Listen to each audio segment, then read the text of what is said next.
السلام علیکم ورحمۃ اللہ وبرکاتہ۔ الحمد للہ رب العالمین والصلاة والسلام علی خیر خلقہ محمد وعلی آلہ واصحابہ اجمعین۔ آج کی اس مجلس کا موضوع یا اس اجتماع کا موضوع سیرت رسول صلی اللہ علیہ وسلم ہے، جیسا کہ بھائیوں نے بتایا۔ اللہ کا شکر ہے کہ یہاں پہنچنے کی توفیق ہوئی، آپ لوگوں کے مبارک چہروں کے دیکھنے کی توفیق ہوئی۔ یقیناً اس میں کوئی شک نہیں کہ اس قسم کی مجالس بہت ہی بابرکت ہوا کرتی ہیں۔ آدمی کچھ نہیں تو اگر غلط کسی دوسرے ارادے سے بھی اس قسم کی مجلسوں میں بیٹھ جائے تو اس کی برکت سے وہ محروم نہ ہوگا۔ اس وجہ سے کسی طرح بھی آدمی اس قسم کی مجالس ذکر جس میں اللہ کا ذکر ہو، پیارے رسول کا ذکر ہو، پہنچنے کی کوشش کرے۔ اللہ کا شکر ہے کہ یہاں پہنچنے کی توفیق ہوئی، اور اس کے بعد میں شکریہ ادا کرتا ہوں اس جالیات کے جتنے کام کرنے والے ہیں، چھوٹے بڑے، اور خصوصاً بھائی شمیم صاحب جنہوں نے بہت کچھ ہمت دلائی، اصرار کیا، اصرار کے ساتھ گویا ان کا حکم رہا، میں پہنچا الحمدللہ رب العالمین۔ موضوع جو انہوں نے مجھے دیا وہ یہ کہ پیارے رسول کی مکی زندگی کا ذکر کیا جائے، اور اس زندگی مبارک زندگی سے جو نصیحتیں اور جو دروس اور اسباق لیے جا سکتے ہیں ان کی طرف بھی اشارہ ہوتا رہے۔ کوشش کروں گا انشاءاللہ۔ جلدی میں کچھ نوٹ بھی لیا۔ سیرت رسول صلی اللہ علیہ وسلم کے بارے میں بولنا فی الحقیقہ آسان نہیں ہے۔ مجھ سے حرم میں کسی نے درخواست کی کہ پیارے رسول کی سیرت کا درس بھی شروع کیا جائے، تو مجھے سب سے مشکل درس اسی کا لگا، کیونکہ پیارے رسول صلی اللہ علیہ وسلم کی سیرت کو ابن اسحاق یا ابن ہشام ہی کے حوالے سے نقل کیا جاتا ہے۔ حالانکہ اگر صحیح احادیث کی روشنی میں دیکھا جائے تو الحمدللہ سیرت کے چھوٹے بڑے واقعات کی ترتیب دی جا سکتی ہے۔ بہرحال تو میں نے کوشش کی ہے کہ صحیح احادیث کی روشنی میں کچھ جمع کروں، اگرچہ یہ غیر مرتب ہو تو آپ لوگ انشاءاللہ کم سے کم یہ سمجھ لیں کہ پیارے رسول صلی اللہ علیہ وسلم کی زندگی سے متعلق ہے، اس سے فائدہ اٹھانے کی کوشش کریں۔ میرا تو فائدہ یہ ہوا کہ میں نے ایک تجدید کی، پیارے رسول کی زندگی کے ساتھ تھوڑا سا وقت گزارا، اور خصوصاً آپ کی اس زندگی کے ساتھ جو مکے کی زندگی تھی جس میں آپ کو بہت کچھ تکلیفیں دی گئیں، ان سے ہم سب کو کیا سبق لینا ہے۔ اللہ تعالیٰ فرماتے ہیں هو الذی بعث فی الامیین رسولا منہم یتلو علیہم آیاتہ ویزکیہم ویعلمہم الکتاب والحکمہ وإن كانوا من قبل لفی ضلال مبین۔ نبی کریم صلی اللہ علیہ وسلم سے پہلے پورا عرب، مکہ اور اس کے علاوہ پوری دنیا کی تاریخ دیکھنے سے معلوم ہوتا ہے کہ پوری دنیا جہالت اور ضلالت میں گھری ہوئی تھی، اس میں کوئی شک نہیں۔ اللہ تعالیٰ اپنے وحی میں یہ باتیں پیارے رسول صلی اللہ علیہ وسلم کے ذریعے سے ہمیں بتا رہے ہیں۔ پیارے رسول آئے اور آپ نے اس ظلمت کدے میں اسلام کی روشنی پھیلائی۔ ظلم ہو رہا تھا لوگوں پر، ظلم کو دور کیا، حق والوں کے حقوق پامال ہو رہے تھے، اللہ تعالیٰ نے آپ کے ذریعے لوگوں کے حقوق بحال کیے۔ پیارے رسول صلی اللہ علیہ وسلم کی مبارک زندگی بچپن کی آپ سنتے ہوں گے، اس میں کوئی شک نہیں، ایک ایک لمحہ باعث نور چشم ہے، سرور قلب و جگر ہے۔ اس وجہ سے ہر مسلمان کے لیے آپ کی زندگی کا ایک ایک لمحہ حقیقت میں عام مسلمان کے سالوں اور مہینوں سے افضل۔ اس وجہ سے کم از کم پیارے رسول کے نام سے جو چیزیں بیان کی جائیں ہمیں غور سے سن کر کے اس سے جو کچھ عبرت مل سکتی ہے اس سے لینے کی کوشش کریں۔ ذات کریمہ کو اللہ تعالیٰ نے یقیناً رحمت بنا کر بھیجا، انسانیت کا محسن، اللہ سے قریب کر دینے والا۔ آپ کی مبارک ذات سے اللہ تعالیٰ نے دنیا میں امن پھیلایا۔ آپ کی مبارک شخصیت کے ذریعے سے اللہ تعالیٰ نے دنیا کی گھاس پھوس، درخت، چرند پرند کو بھی آپ کی رحمت کا حصہ دیا، اس میں کوئی شک نہیں۔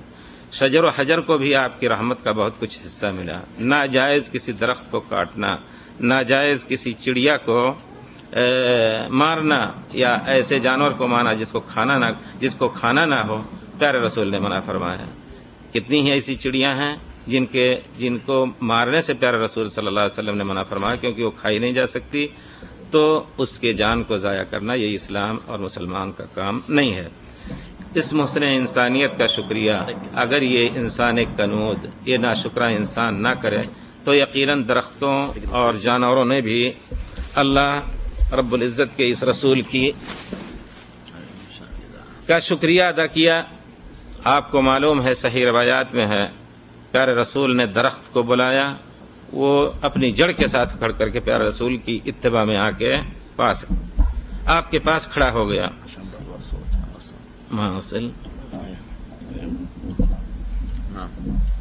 رسول اکرم صلی اللہ علیہ وسلم بیان فرماتے ہیں کہ میں نبوت سے پہلے ایسے پتھروں کو جانتا ہوں کہ جہاں میں گزرتا تھا تو مجھے سلام کرتے تھے۔ اونٹ نے آپ کی قدر پہچانی اور بلبلا کر کے آپ سے ظلم کی شکایت کی۔ آپ ایک بشر ہی تھے، ابن آدم۔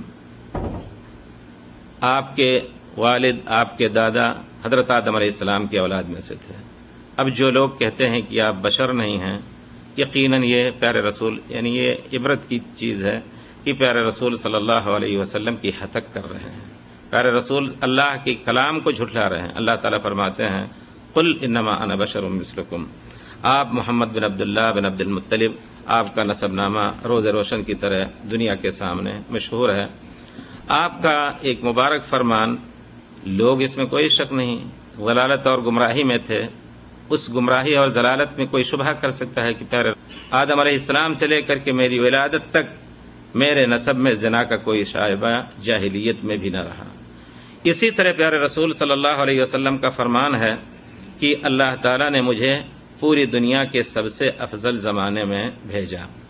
فرمان مبارک ہے انا سید ولد آدم یوم القیامت ولا فخرا، میں تمام ابنائے آدم بنی آدم کا سردار ہوں، لیکن میں یہ فخریہ نہیں بیان کر رہا ہوں، اللہ کی نعمت کو بیان کر رہا ہوں، اللہ کے شکریہ میں۔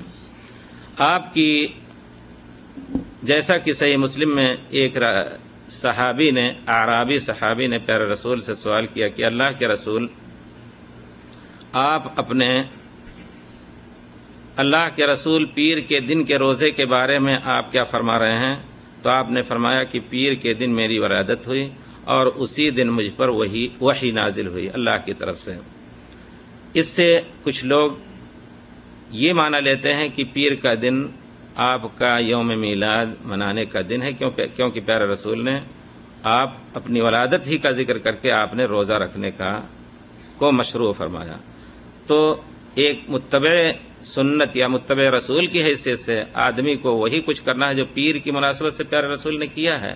لیکن جو لوگ عید میلاد النبی مناتے ہیں، یقیناً پیارے رسول کی مخالفت میں، پیارے رسول کی سنت میں روزہ نہیں رکھتے، لیکن وہ اور کچھ ایسی چیزیں ایجاد کر کے لوگوں کے سامنے پیش کرتے ہیں یا خود اپنا عمل ایسا کرتے ہیں جو پیارے رسول کی سنت کے خلاف ہے۔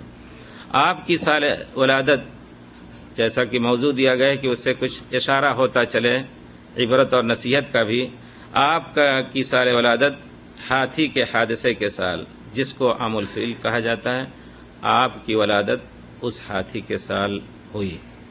اس کا قصہ اللہ تعالیٰ نے مختصر طور پر سورۃ الفیل الم تر کیف فعل ربک باصحاب الفیل الم یجعل کیدہم فی تضلیل میں اللہ تعالیٰ نے ذکر کیا ہے۔ تفصیل اللہ تعالیٰ نے ذکر نہیں کی، روایات سے تفصیل ملتی ہیں۔ تفصیل اس وجہ سے نہیں ذکر کی کہ قرآن کا اصل مقصد ایک حادثے کی طرف اشارہ، اور خصوصاً ابھی تازہ واقعہ تھا۔ حادثہ فیل لوگوں کے زبان زد تھا، ایک تفصیل وہ جانتے تھے۔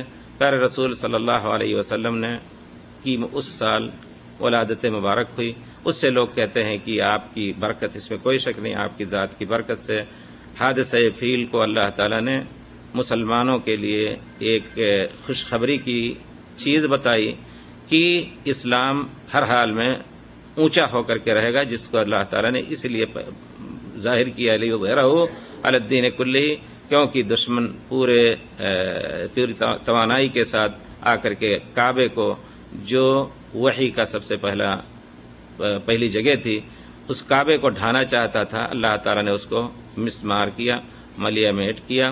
پھر جو لوگ بھی اس دعوت کے راستے میں آئیں گے، ابھی ولادت سعادت ہونے والی ہے، اس قسم کے مقدمات ظاہر ہوئے۔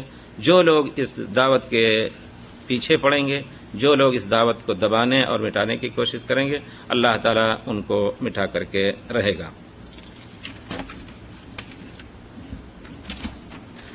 اس سال اور روز کی تعین محقق اسلام محب رسول قاضی محمد سلیمان سلمان منصور پوری رحمۃ اللہ علیہ نے اپنی محققانہ کتاب رحمۃ للعالمین میں اس طرح کی ہے۔ کہتے ہیں کہ ہمارے نبی صلی اللہ علیہ وسلم موسم بہار میں دوشنبہ یعنی پیر کے دن 9 ربیع الاول پہلی سال عام الفیل مطابق 22 اپریل سن 571 کے میں، اور پھر مطابق یکم جیٹھ سن 628 بکرمی کو مکہ میں بعد صبح صادق اور قبل طلوع نیر عالمتاب آپ پیدا ہوئے۔ مزید آپ نے یہ بھی فرمایا کہ واقع عام الفیل ہاتھی کے واقعے سے 55 دن بعد آپ تولد ہوئے۔ نبی کریم صلی اللہ علیہ وسلم کی ولادت کے رات کچھ معجزات کا اظہار ہوا، بہت سے معجزات کا ذکر کیا جاتا ہے۔ کوشش یہ کی گئی ہے کہ صحیح روایت سے، اور اللہ کا شکر ہے کہ ہم نے اپنا تخصص جو کیا ہے وہ حدیث اور سنت ہی کی تحقیق اور اس کے دراسے میں، تو بہت سی روایتیں بیان کی جاتی ہیں، اور اس کے بیان کرنے کو عیب نہیں سمجھا جائے گا بشرطے کہ وہ ایسے معانی کے متحمل نہ ہو جس سے پیارے رسول کی حد تک کی کوئی بات ہو۔ اگر وہ عام حالات زندگی پیارے رسول کی حالات زندگی سے مناسب ہیں تو اس کو بیان کیا جا سکتا ہے، اگرچہ وہ صحیح سند سے ثابت نہ ہو جیسا کہ تاریخ کے بارے میں لوگ کہتے ہیں، لیکن کوشش یہ ہونی چاہیے کہ پیارے رسول کی سیرت کے ایک ایک لمحے کو صحیح احادیث کی روشنی میں ٹٹول کر کے نکالا جائے، انشاءاللہ بڑی کامیابی ہوگی۔ پیارے رسول صلی اللہ علیہ وسلم کی ولادت سے قبل بہت سے معجزات کا ذکر آتا ہے کہ اس سال کسریٰ کی آگ اور اس کے کنگور بجھ گئی، اور پھر اس کے ایوان اور کنگوروں کو لرزہ آیا۔ روایتیں صحیح نہیں ہیں، اس وجہ سے اشارت صرف کر دیا جاتا ہے۔ البتہ صحیح سند سے حسان بن ثابت رضی اللہ تعالیٰ عنہ جو شاعر رسول ہیں روایت کرتے ہیں کہ اللہ کی قسم میں 7 سال کا بچہ تھا، جو کچھ سنتا یاد کر لیتا اور سمجھ بھی لیتا تھا۔ اس وقت میں نے مدینے کے ایک یہودی کو اپنے گھر کی چھت سے چیخ کر کے یہ کہتے سنا تھا، اے یہودی قوم۔ اس نے پکارا وہی یہودی قوم کو۔ جب اس کی قوم یہود جمع ہوئی تو انہوں نے کہا کہ کیا بات ہے جس کے لیے تم مجھے بلا رہے ہو؟ تو اس یہودی نے کہا، آج محمد صلی اللہ علیہ وسلم کا تارا نکل چکا ہے، ان کی ولادت ہو چکی ہے۔ یعنی گویا ولادت کے دن ہی پیارے رسول صلی اللہ علیہ وسلم کی ولادت کی خبر ان لوگوں کو معلوم ہوئی جو اہل کتاب تھے، کیونکہ پیارے رسول صلی اللہ علیہ وسلم کے ایک ایک لمحات کی خبر اور آپ کی ولادت کی خبر ان کے تورات، ان کی انجیل میں، جیسا کہ حضرت عیسیٰ علیہ السلام نے لوگوں کو خوشخبری تھی، وَمُبَشِّرًا بِرَسُولٍ يَأْتِي مِن بَعْدِهِ اسْمُهُ احمد، اس نے لفظ احمد ہی کا استعمال کیا کہ احمد کا تارا نکل چکا ہے، ان کی ولادت ہو چکی ہے۔ اسی طرح ابو نعیم اصبہانی صحیح سند سے حضرت اسامہ بن زید سے روایت کرتے ہیں کہ زید بن عمرو بن نفیل نے بیان کیا کہ مجھ سے شام کے ایک پادری نے بیان کیا کہ تمہارے شہر میں، وہ اس وقت تجارت کے لیے شام سوریا وغیرہ گئے ہوئے تھے، انہوں نے کہا، پادری نے بیان کیا کہ تمہارے شہر میں نبی ظاہر ہو چکے ہیں، میں ان کا تارا نکل چکا ہے، میں نے دیکھ لیا ہے، جاؤ ان کی تصدیق کرو اور ان کی اتباع کرو۔ یہ سب ولادت رسول کے دن اس قسم کے معجزات ظاہر ہوئے۔ کوئی شخص کہہ سکتا ہے کہ یہ خیالی باتیں ہیں، نہیں، یقیناً اللہ تعالیٰ نے پرانے زمانے میں کچھ ایسی نشانیاں پیارے رسول صلی اللہ علیہ وسلم کے آنے کی دی تھی جن کو لوگ ٹٹولتے رہتے تھے۔